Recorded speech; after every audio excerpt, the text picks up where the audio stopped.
Hello everyone. Welcome back to our biology journey.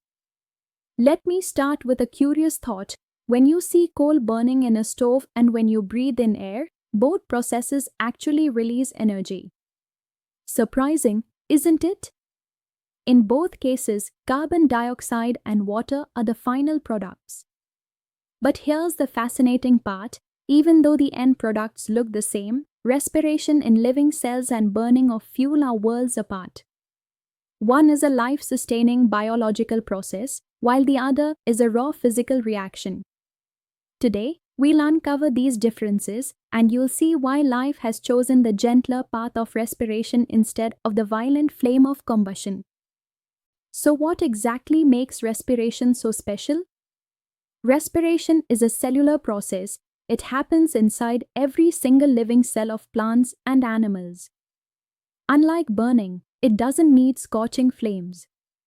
Instead, it works smoothly at normal body temperature. Isn't that wonderful? Life has its own built-in power plant running quietly within. And here's the key: respiration doesn't happen in one giant burst. It takes place in a series of carefully controlled chemical steps, each one releasing just the right amount of energy. Tiny protein molecules called enzymes control these steps, acting like skilled workers who ensure everything happens with precision. That's why respiration is so safe and efficient, fueling life itself. Now, let's look at burning or combustion. Unlike respiration, it's a non-cellular process. That means it takes place outside living systems. To start burning, you need a high ignition temperature. Once lit, it rushes through in a single violent step, releasing energy all at once. There are no enzymes here. Instead, it is simply a physicochemical process driven entirely by heat. Think about burning wood in a fireplace, coal in a factory furnace, or petrol in a car engine. All are examples of combustion. Yes, they release energy, but not in a way living organisms can use directly. Now here comes the real difference: energy handling. In respiration, the energy is mostly captured in a magical molecule called ATP, adenosine triphosphate. This is the rechargeable battery of life, ready to power muscles, nerves, and every tiny reaction inside a cell.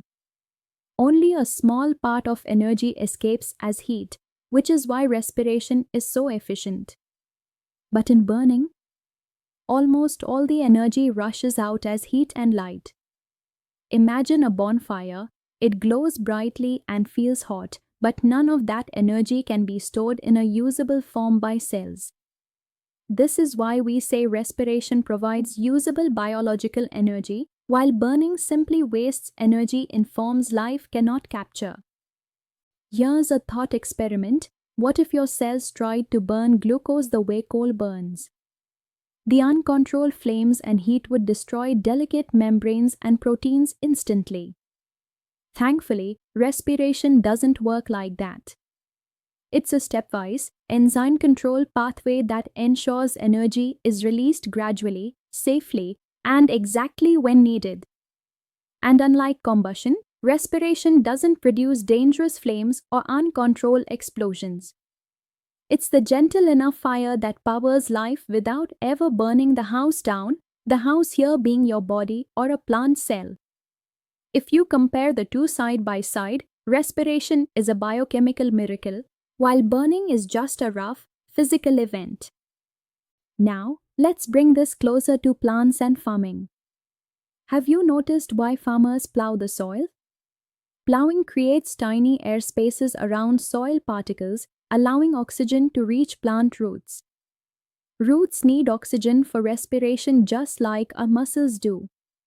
But in waterlogged or tightly compact soil, no air spaces exist, and roots can literally suffocate due to lack of oxygen.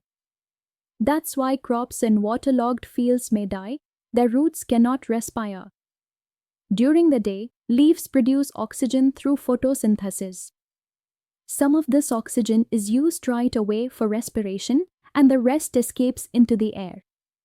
The carbon dioxide produced by respiration is recycled back into photosynthesis. A perfect natural balance. At night, however, photosynthesis stops. Plants continue to respire, taking in oxygen and giving out carbon dioxide. This is why we are often told not to sleep under a tree at night. But in the daytime, especially during hot noon, resting under a tree is wonderful. You get fresh oxygen from photosynthesis and cool shade from transpiration. Nature truly works in harmony. Let's quickly recap this fascinating comparison. Respiration is a cellular, biochemical, enzyme-controlled process that runs at normal temperature. Burning is a non-cellular, physicochemical process that needs high heat to start. Respiration produces ATP, usable energy, while burning releases only heat and light. Both end with carbon dioxide and water, but only respiration sustains life. So, next time you see a fire burning brightly, remember, within every leaf, every seed, every one of your own cells, there is a quieter, gentler fire, respiration, the eternal flame that powers life itself. Isn't that simply marvelous? Biology truly shows us how life has found the most elegant solutions to survive.